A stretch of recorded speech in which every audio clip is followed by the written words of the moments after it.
Hello and welcome to the program. Today our program is going to focus on the Grand Renaissance Dam. The Grand Renaissance Dam project has sparked disputes over Ethiopia's development need versus Egypt's water scarcity and climate change concerns. For thousands of years, Egypt has controlled the water on the Nile, while Ethiopia provided 85% of the water. More than 300 million people rely on this water for their livelihood, and it's an important river in that region. The Nile is as important to Ethiopia as it is to Sudan and Egypt. Egypt wants Ethiopia to fill the dam over several years, while for Ethiopia, the GERD is a centerpiece of its national development. It's an existential necessity and a way out of extreme poverty. Preserving and maintaining and using the water and resources of the Nile efficiently and sustainably is a goal shared by all. Let's bring you analysis on this issue from our guests today. Ambassador David Shin is a Foreign Service Officer with the U.S. Department of State for 37 years, including assignments as an ambassador for Ethiopia and Burkina Faso. He now teaches at the Elliott School of International Affairs at George Washington University.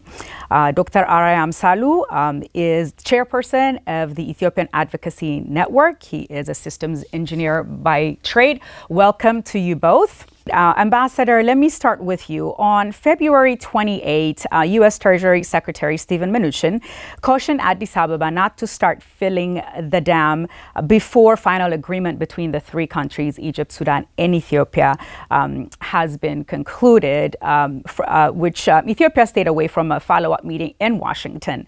Egyptian President Abdel Fattah al-Sisi has said that he has been assured by the U.S. President Donald Trump that the administration will do everything it can to coordinate with Egypt and Ethiopia until agreement is reached. Can you tell me what the position of the United States is on this particular issue? Well, the United States got involved in this at the specific request of President al-Sisi in a meeting which was attended by the U.S. Secretary of Treasury, Steve Mnuchin, and that led to this initial series of meetings involving Ethiopia, Sudan, and Egypt. Initially, they seemed to begin fairly positively, but then they ended up with this February 28 statement by Secretary Mnuchin that you just referred to, which caused a lot of consternation in Ethiopia, particularly, as to what the position was of the United States, and was it more supportive of Egypt than it was of Ethiopia. There has not been any American-led meeting since that February 28 statement. And in fact, everything has moved on to the African Union. The United States says it is still engaged in the process, but from where I sit, it looks to me like the United States is largely sidelined in all of this. And I think it still is available if called upon by all three parties to engage. But if all three parties are not interested in having the U.S. take part in it, I'm not sure there's much of a role left for the United States. Mm-hmm. Traditionally, these type of issues, foreign issues, are handled at State Department level. Was there a reason why Treasury Secretary took on this role in this particular time for this issue? I think the only explanation for it is the fact that Steve Mnuchin was with the President, Trump, when the request was made by President al-Sisi. And he sort of leaned over, as I understand it, to the Secretary of Treasury and said, look, why don't you handle this? Perhaps not sort of thinking through where the expertise is in the U.S. government for things like Nile water, which is not the Department of Treasury. It's the Department of State, where there is some expertise. But I have no other explanation, quite frankly, other than that fact. Well, Egypt has brought in the UN Security Council, the U.S. and the Arab League. Why wasn't this in, I guess from an Ethiopia's perspective, the understanding or the expectation is this issue to be handled by AU versus even the US or the UN Security Council. What are your thoughts on that? Well, I think Egypt is doing what we call forum shopping, and indeed, to some extent, Ethiopia is too, where if you are not able to achieve what you want with one party, in this case, the United States, because it has not worked out very well, then you move on to others. And in this case, Egypt went to the Arab League initially and did get some support from the Arab League for its position. And it apparently saw an opening with the United Nations Security Council. I'm not quite sure why Egypt would see that as a favorable body to go to, but nevertheless, they apparently did. Ethiopia, for its part, went to the African Union, which it saw as perhaps a more favorable forum for its cause, although Egypt is also a member of the African Union. And both sides are doing what you would expect them to do, try to find the forum that is likely to be most supportive of your position. That's true. Dr. Arya, let me come to you. The most urgent and contentious issue is the timeline to fill the dam reservoir. Where is Ethiopia on this overall, and also Egypt? Yeah, Ethiopia's position is going to start filling the water this summer. Whether there is also well-founded by international law. There is nothing in the law that prevents Ethiopia from doing that, and there are scholars who argue the international water declarations. All of them didn't made it very clear that downstream countries have no veto power on any work that is done. So Ethiopia is within its legal right to do that. And what they were talking about, on the other hand, was Ethiopia was talking about filling the dam in 4 to 7 years. On the other hand, Egypt is started at 7, went to 12, and where they are going even further back into 20 years to fill the GERD, and which some of our economist friends, I think, is going to appear later. Dr. Jonas Guru and team has calculated the cost of that to be billions of dollars of opportunity cost and other costs for Ethiopia as that items. And also the whole point is the whole talk about significant harm is what they are pulling. But significant harm has only relevance if you are going above your equitable share.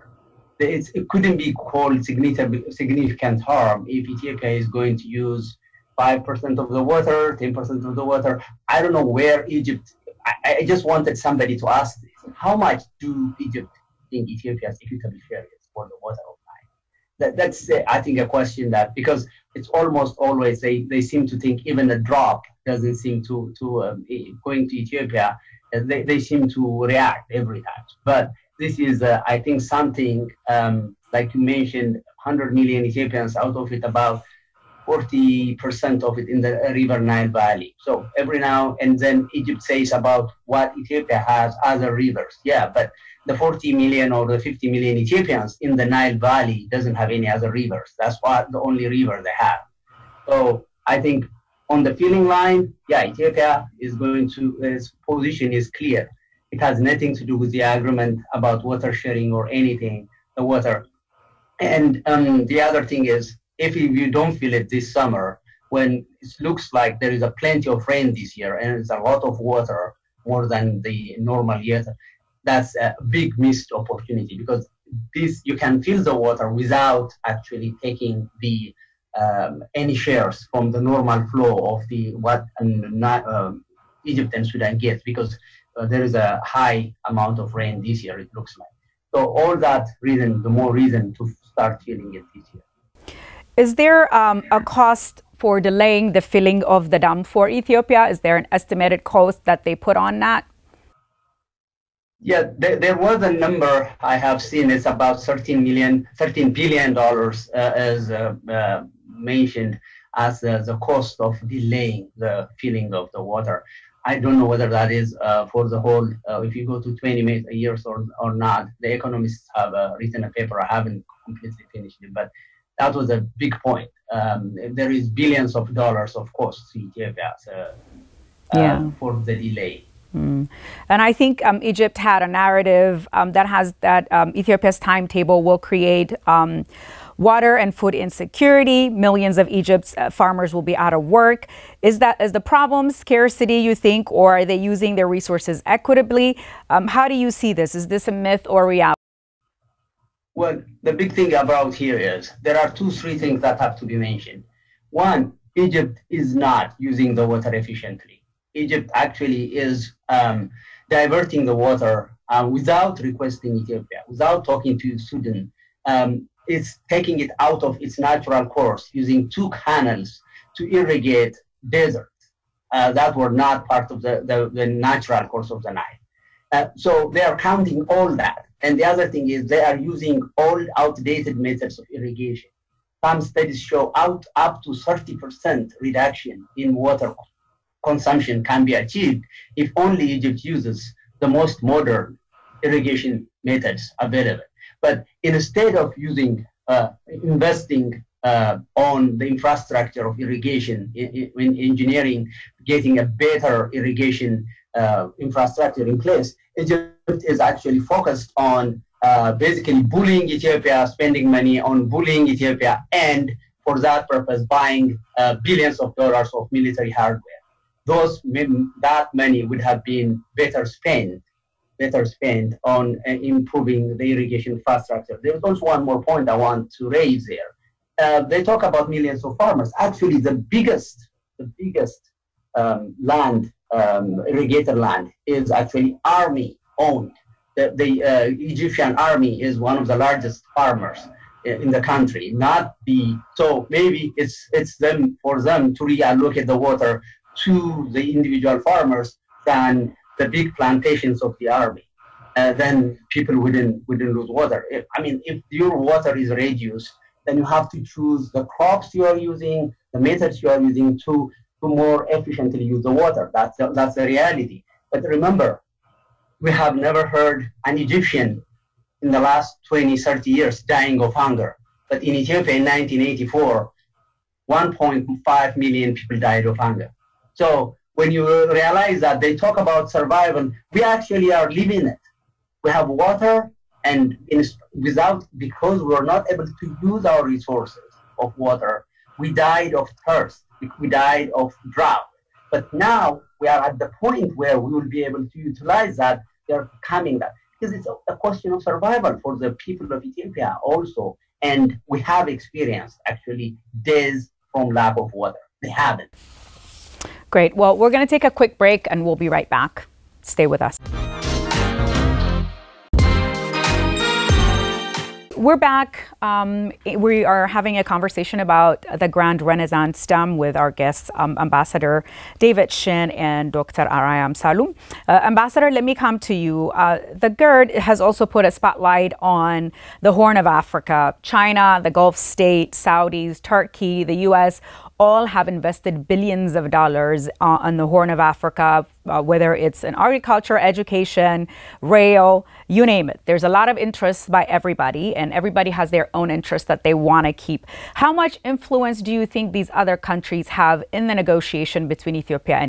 Well, the Gulf state countries and China have potentially considerable influence in the Horn of Africa because of the investments and the engagement that you referred to. But at the same time, they also have a lot of investment and a lot of engagement with Egypt.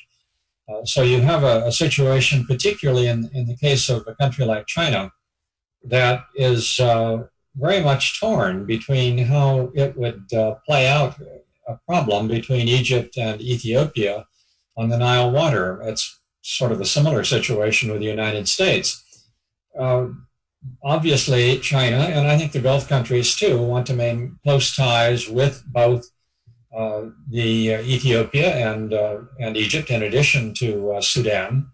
And they're going to be very careful how they use their leverage and their interactions with Egypt and Ethiopia. particularly China. I really would not see China taking sides on this one way or the other. The Gulf states tend to be a little more erratic because they have other issues involved with a number of the Gulf, or a number of the Horn of African countries, or with Egypt. Some have closer ties to Egypt than others do, and that might impact how they would come out on something like the Nile water. But China in particular would be very careful, I think, to maintain a neutral position. And Ethiopia has questioned the impartiality of the U.S. As they try to arbiter in the task of brokering a deal. Do you think U.S. has accomplished that goal, and how do you see it proceeding moving forward? Well, clearly the United States has not achieved the goal of mediating the problem. In fact, it's largely left the domain of the United States, and as I indicated, moved on to the African Union, the Arab League, and the United Nations. So in that sense, it has not succeeded. And I'm dubious, quite frankly, that at this stage, the United States is in a position to come back and play a significant role in all of this. I think the feeling, particularly in Ethiopia, is that the United States made an effort, started out to be a good faith effort, then it was seen as perhaps not being quite so good faith, and Ethiopia is not particularly interested in having the U.S. engage again. Even Egypt seems to be willing to move on at this point and find another location, another forum, in order to resolve the problem or try to resolve it. They have a different set of organizations in mind than Ethiopia does, but Egypt is looking for someone else to try to resolve the matter. I see the United States as largely having left the scene at this point. And the World Bank also tried to get involved. Do you think there is space for the World Bank to be part of this negotiation, or should it be dealt outside of the World Bank?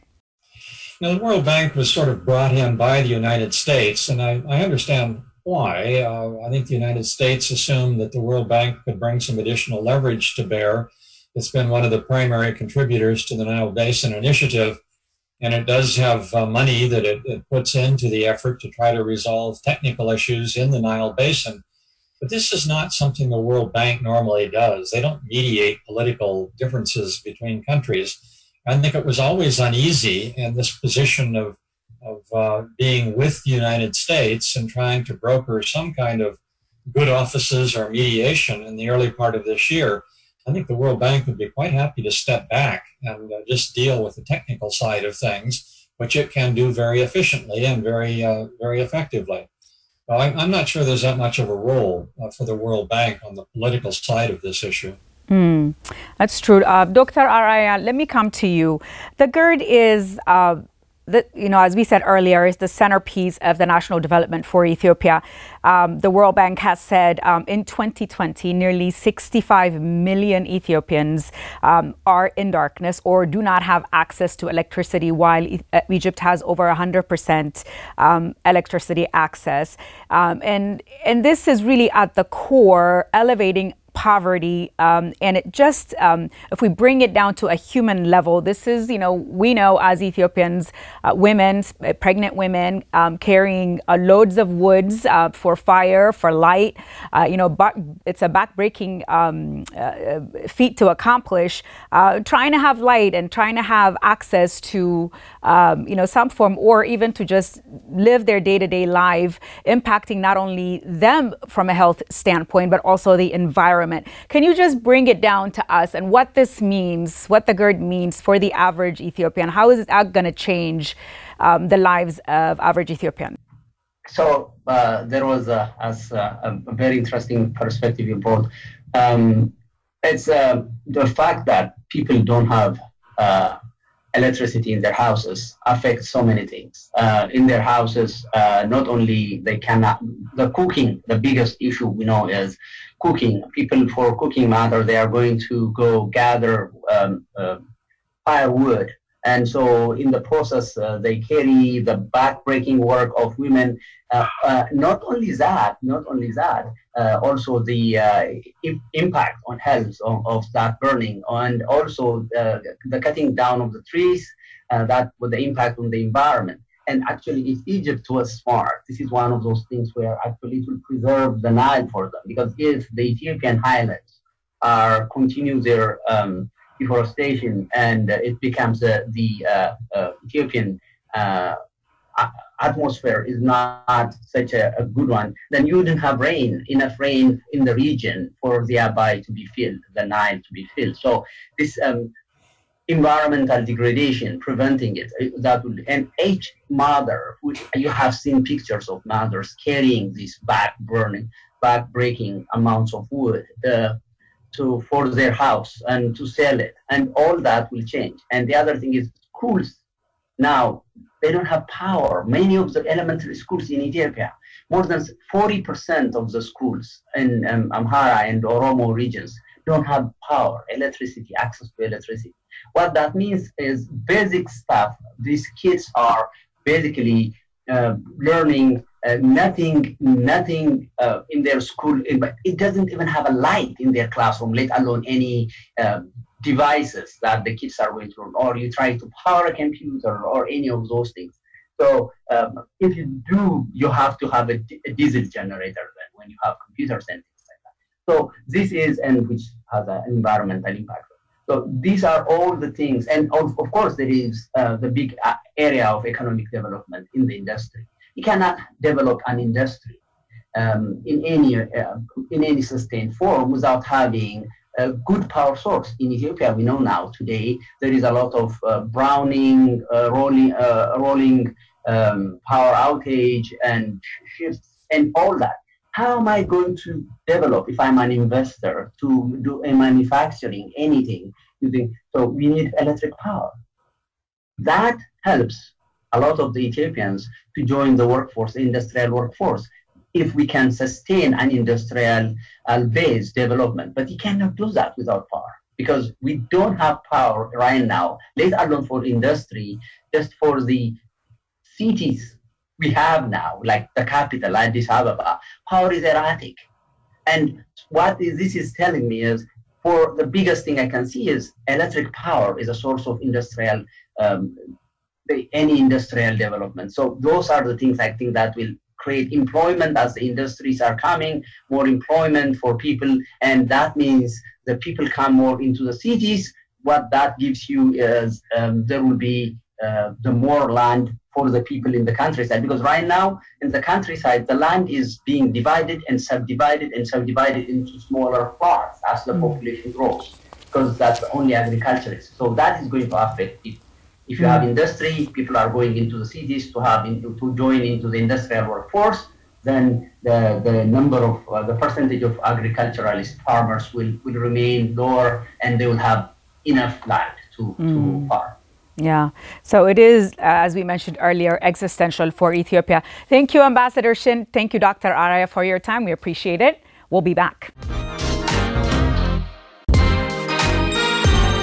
So we're back. We're continuing our conversation on the Grand Renaissance Dam. In our studio, we have Samson Demse Taferra, who is the co-founder and executive board member at We Aspire. He has more than 23 years experience in the information technology field, 18 years at one of the U.S. federal agencies as information technology division director. Welcome, Samson. Thank you. And also we have Tababu Asafa, social entrepreneur, not new to the Helen Show, and a community activist, and he's done a lot of work within the community on various issues here. And then we have via Zoom Dr. Teruseo Asafa, who is also a subject matter expert at We Aspire. He's also expert in climate and water resources. He's a planning and decision support lead at Tampa Bay Water, one of the largest water supply utilities in Southeast USA. He's also a professor at South Florida University and also Pan-African University in Algeria. Thank you, Dr. Teruseo, for joining us. I want to start by asking, tell us about the benefit of the GERD. I don't think we as Ethiopians have done a really good job articulating the benefit of the Grand Renaissance Dam. So if you could tell us a little bit about that, that would be great. Thank you for having me, Helen. This is a great opportunity to explain the benefit of Grand Renaissance Dam. There's a lot of benefit, like, as far as I can see from my professional experience. Like you said, I have been working in water resources and climate change. I was privileged to work with the Nile Basin Initiative as well, and teaching some students also. So that's what we tell them. So in terms of the benefit, there's a lot to gain. If you look at Sudan, for example, our next neighbor, the benefit would be that flow regulation. So what it means is that when we have a lot of flows from River Nile, we're going to hold that and send as much as they could. Remember, their dam from Sudan is only 7 billion cubic meters. That's about 1/10 of what we are trying to construct. So allowing them to follow these flows throughout the year, it helps them to manage flood, and then also it allows them to generate more electricity. And this is not me talking about, actually. They make the calculation and they found out about 30 to 40% increase in electricity production from their well. In addition to that, what you have is that it will allow them, because of this regulation, it will allow them time to put more water in the ground as well. So they will produce more crops, more energy, and then they avoid a flood from Sudan perspective. From Egypt, it's actually the best thing in a way that we manage some of the losses in the water. We call it in water resources engineering, loss of water from evapotranspiration, for example. So you hold more water here upstream, you have less loss compared to what would have been lost in Egypt. So there's a lot of benefit in terms of for downstream countries, for Sudan and Egypt. So why is now the best time to fill the dam? From Ethiopia's perspective, or even just in general terms, why is now the best time? Now, I think in my professional experience, I think this is the best time to fill the dam. Why? First of all, we are getting a lot of flows from Nile River as well. So if we start from Lake Nasser, right now it's full, in fact. The last time it was this much water hold in Lake Nasser was in late 90s, 97, 2000. So we're talking about 20 years ago where they are today. So they have their dam, which is already full. In fact, it's important to mention as well, when the dam was designed, the first thing they did was that to make sure that we have a place to store flood. So their design shows that there is at least 41 billion cubic meters of flood. Typically what you do is when you have a flood, you hold and then you drain and wait for the next flood. So their dam is at high time right now, 20 years I've seen. And then the next point is that what we are seeing as a hydrology from whole basin. So if you go up, for example, and then look at, for example, in Uganda, that's the headwater of Nile. Uganda just passed, Lake Victoria, just passed the highest level in 125 years. In 125 years.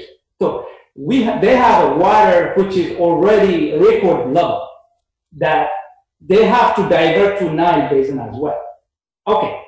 Even more so, what Ethiopia is saying is that I'm going to take for the first step 4.9 billion cubic meters. That's less than 10% of the annual flow in Nile River flow. If we look at from hydrological perspective, that's my expertise, that you would see and see historically Nile actually varies year to year at least 1.3% more, or it's like 8 billion cubic meters. So what Ethiopia is asking is actually within the natural variability of what you get from Nile. So you look at this. What do they have right now in Lake Nasser's? What is in Lake Victoria? And I should add, right now, and we look at the NOAA's, this National Sonographic USA, you know, these people, they do the for living climate forecast. So what we saw the last 2 months is very, very high level of flows and rainfall coming to the Nile Basin. Plus, the last one I should add, there is a forecast, what we call La Nina. So this is a climate disturbance. It comes every 4 to 8 years. And the forecast is to have that kind of flooding in the basin. So from what we see, from my expertise and from what we see, that this year, as well as the next year, is the best time to fill the dam. And in fact, they should be prepared about flooding, not drought. Interesting. Samson, let me come to you. Tell me a little bit about We Aspire. First of all, why did you start that organization, and what have you been doing when it comes to the GERD efforts? So We Aspire is a think tank in the making. Okay. It's an African think tank. So a group of us who reside in the Washington, D.C. area, we wanted to start an organization that promotes the positive side of Africa. Mm-hmm. All we hear and read about Africa is negative. Mm-hmm. So we want to pass something to our kids, something positive about Africa. We want poverty to be a thing of the past. We wanted to create a civil dialogue forum. When the Nile started, it was one of the topics that we picked up. We're not only involved in the Nile, we're involved in the COVID-19 fight. We're involved in every social and community issues in our community. So we feel Africans can find solutions within their own. Mm-hmm. We want Africans to learn from one another. Oftentimes, whenever the issue arises, the Africans come to the West for solutions. They come to the West for mediation. We want that to stop. We want to get involved. We want to create an institution that is non-partisan, mm-hmm. non-political. So that's what we have been doing. So with the Nile disagreement between Egypt, Sudan, and Ethiopia, we felt we have a responsibility to present the facts. So we have a group of experts like Dr. Turuso. Mm-hmm. He's a water expert. We have conflict resolution experts. We have diplomacy experts. We have several expertise within We Aspire, mm-hmm. that we continue to publish positive stories about the benefits about the Nile and the GERD. So we wanted to engage our brothers and sisters in Egypt. We want a dialogue. And this is the core mission of We Aspire. So if you look back, we started 6 months ago, and our following has been growing significantly. So we have professional social media experts promoting positive stories on social media. Nowadays, we are reading so many negatives on social media. Mm-hmm. So we want to change that narrative. Mm. So that is what we aspire. That's the mission. And so far, in regards to the GERD, what are some of the things that you've been publishing? Obviously, some really interesting articles, and I've obviously learned quite a bit about the Nile, and you publish a lot of statistics and researched papers. So tell us a little bit more about that. So as soon as we decided to get involved in the Nile, the first thing we discovered on the Ethiopian side, mm-hmm. we are not aware, including myself, anything about the Nile. If you look at the Egyptians and our brothers and sisters in Egypt, it is in their constitution. Every Egyptian knows about the Nile. So we decided that we have to start educating ourselves and our citizens and the world about the Nile. So what we have been publishing is facts, and what we have been archiving is research papers that was done around the Nile. So we are playing catch up and collecting these research papers from different universities. One of the things that we are focusing on is the international water agreements. There are agreements made between Sudan, Egypt, and the Great Britain, at the time, the colonial agreement, as it's called. Ethiopia was not part of that agreement. So what are the things we know about, the water agreement? So one of the things that we started publishing is 10 things to know about the Nile. So our first publication is out. The text was prepared by Dr. Jonas Baru, a former World Bank employee. All the graphics and the design work was done by We Aspire. So we collaborate with experts. The next thing we're publishing is Dr. Taruso is working on the climate. What are the 10 things to know about the climate regarding the Nile Basin countries? What are the 10 things to know about the environment regarding the Nile Basin countries? Because we are damaging the environment. Ethiopia contributes 86% of the Nile water and uses 0%. Ethiopia's access to electricity is 30%, whereas Egypt is 100%.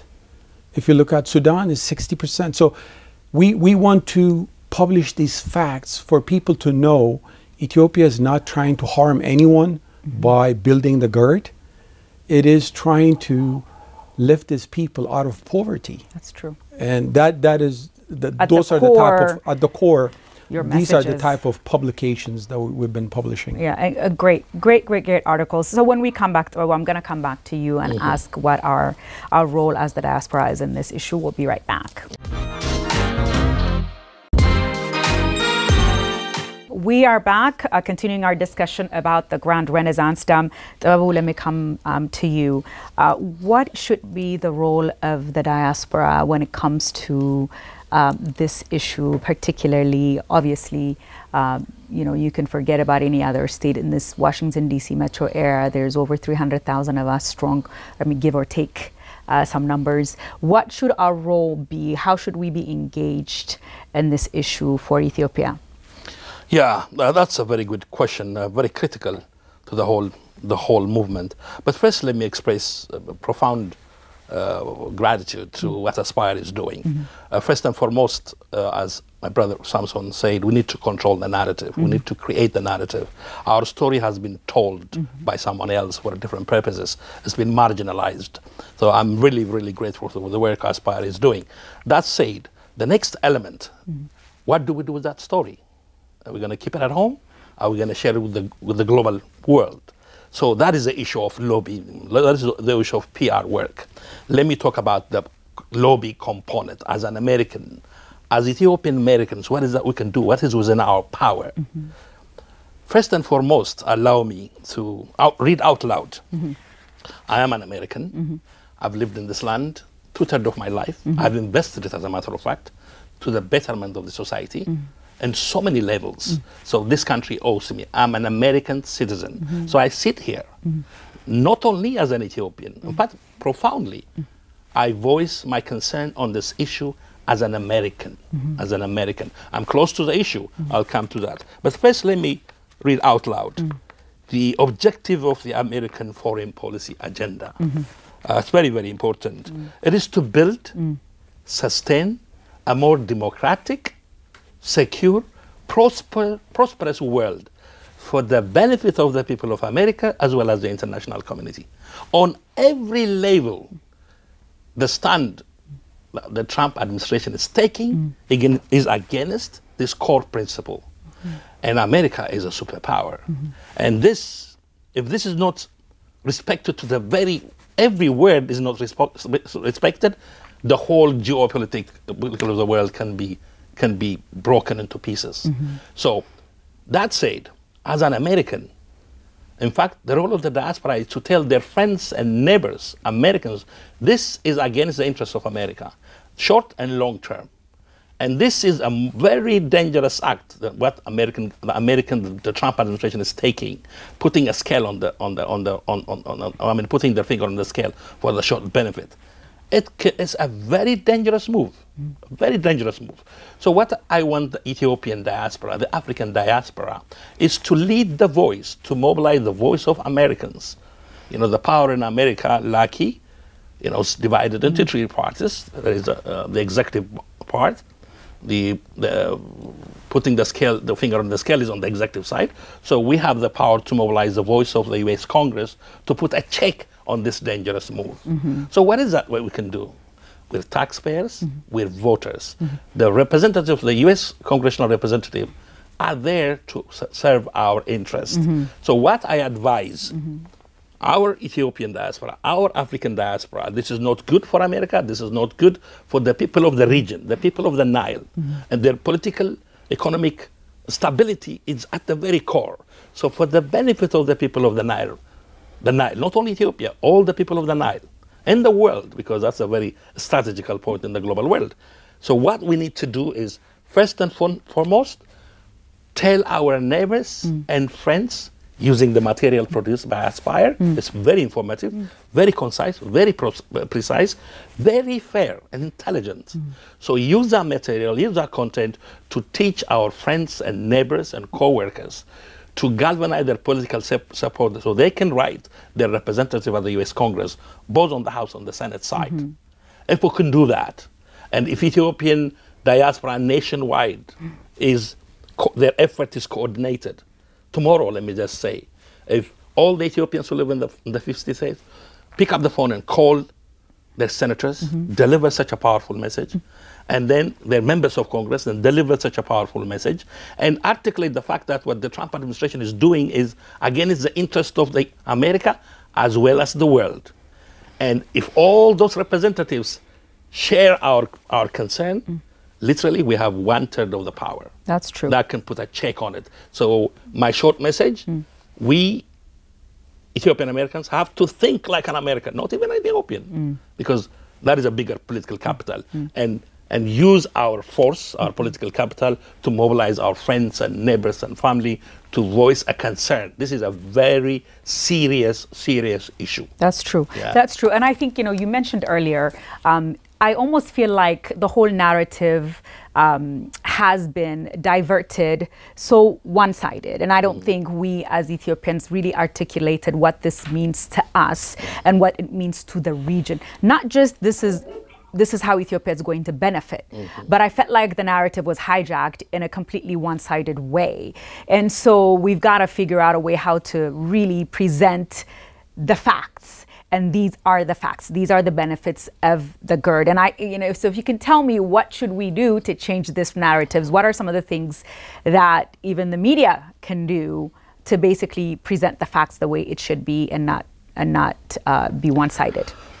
That's a very question, because from the Egyptian side, they're well-funded. Yeah. They have a well-funded lobbying machine that they're using. They're controlling, on the PR side, they're controlling the narrative. And on the political side, they're pulling strings. Yeah. We're coming late into the game. But what drives most, the winner at the end is the one who moves passionately. We have passion. The people of Ethiopia have been neglected from the benefit of the Nile. This is a factual truth. Yeah. And the Ethiopian essence, Ethiopian developmental agenda is core to this issue. So that's a justice issue. In fact, you know, the Black Lives Matter issue, Ethiopian lives matter, Africans' life matter. It can be defined in that context. It is a justice issue. Yeah, so if we use the language and the narrative created by We Aspire and use traditional media as well as social media and call via email, social media, even letters, and knocking at neighbors and friends, we can capture the attention of the public. I totally agree with that. Yeah. Let me go back to Dr. Turusau. So Egypt, US, and the World Bank have put together a proposal in February. Maybe many people do not really understand what was in this proposal. Can you tell us what this was, what was included in this, and what should we as Ethiopians know about that particular proposal? Yes, that's a very good question. I looked at the proposal from Egypt as well as the Ethiopia, and many people, they may not understand what is in the detail there. And one of the things that strikes me was that if we follow the Egypt proposal, for example, they have a couple of proposals, what happens during drought time and what happens during normal operation time. So if we follow their proposal, even under a normal hydrologic conditions, we will never feel the dam. I mean, this sounds very extreme. People, they may not understand, but I did some of the calculation as well. So the way they are asking Ethiopia to release the water will never allow you to fill the dam. That's number one. That means the dam will be 2/3 full. 2/3 will never go full, okay? So when I think about this, what I think is my brother, who was a high school teacher, that making money, maybe $50 per month. Those people, they have to put their money 1 month, 2 months salary of $50. I mean, that's their salary, Ethiopian teachers, unfortunately.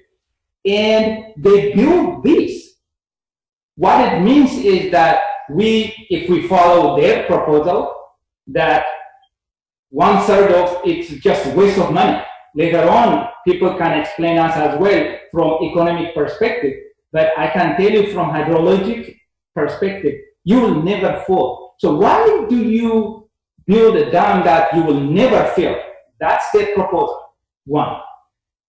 And a drought time. And I also wrote about this extensively, and I encourage your followers as well to check weaspire.info. I break this down because I don't have time to explain all of this in this short time. The other thing is what happened during drought time. Ethiopia already agreed and was going to release water in addition to the natural flow. If the dam was not there, okay, the dam's not there, I will give you all the flow coming in plus what I store in the reservoir. Egypt is saying, I need more.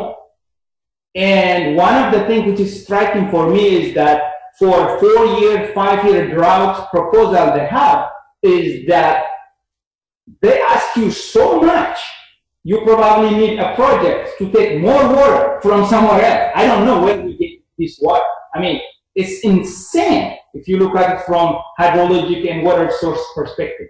So that's the big deal, okay? So one is they will never allow you to fill the dam. Okay, the chance is 0.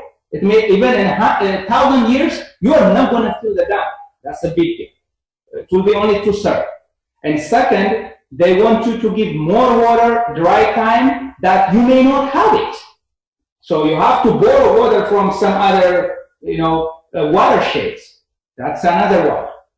And then the other one, you will be very surprised when you hear what they are asking is that even after those you are sending this water, still it's not enough what you have to provide, and they want to measure. Okay, this is another disagreement. The other important one is that how do we do the water equitable sharing? So what we are talking about until now is how to fill the dam. We are not talking how to share the water. Okay, that's a different thing. So Egypt doesn't want to hear anything about sharing the water. Ethiopian proposal says within 5-10 years, we will have a way to share for all of us. Egypt's not going to hear that. Okay, that's another thing. And then the other sticky point is how do you share data? This is big deal for me as a water resources engineer, as a hydrologist. You are as good as the data that you collect. That's true. So Egypt is saying, I would like to know how much water is being flown. I would like to know the water quality in the reservoir. I would like to know everything. But there's nothing coming from the other side. So there is no way that you know how much the river basin at all produces without measuring it. Ethiopia is saying, no, no, no, no, no. If you ask this measurement from us, we also would like to know for all the downstream countries, not just Egypt, but Sudan, and it's fair game. That's what we do here in the United States. That's what we do in the West. That's what we do in Florida. Everywhere. You need to know what's going on. The last one I want to mention is that we don't know the whole water within the Nile Basin. So what we are talking about today is about water measured at GERD, the surface water, and then somewhere in Egypt. We don't know how much of this water gets into the ground. I'm saying that we need to know the whole mass balance or the budget of the whole water resources, not just for Egypt or Sudan or Ethiopia, but this is for all the 11 countries, that the way to share is first to know how much water comes in, how much it goes out. So the way I'm seeing it is there's a lot of issue with the Egypt proposal. And one last point I should add is regarding climate change, actually. Mm-hmm. So Ethiopia says, if things change in the future, and they are bound to change, and things change, we should share. All of us, we should share. If there is a decrease in stream flow, how about everybody sharing? Egypt said, no, no, you're going to give me this X amount, it's your problem. So I have a lot of problems with what they are proposing. Mm-hmm. Well, thank you so much for informing us on all of this. I wish we had more time, but I do want our viewers to be able to access your website, which is www.weaspire.info. Yes. Yeah, yes. And so there's a lot that we all learn. As Tababu mentioned, Egyptians know this by the heart. Basically, this is an information that's accessible to everybody. So if you don't know about the Nile, if you don't know the benefit, if you don't know the studies, everything that's been done when it comes to climate change and how it impacts everybody regionally, all of that information we can find at We Aspire, and there's obviously lots of publications out there. So make sure you do your homework, you do your research. Let's not be one-sided. I think everybody wants to be equitable in this issue. We are brothers and sisters in Africa, so we want to make sure we have African solution for Africa's problems. So hopefully this will be resolved, and then everybody will be able to benefit from what comes from it. So thank you everybody for your time. Thank you, Dr. Turuso. Thank you, Samson. Thank you, Tababa. Thank you. Thank you for having us. Of course, my pleasure. Thank you, everybody. We'll see you next time.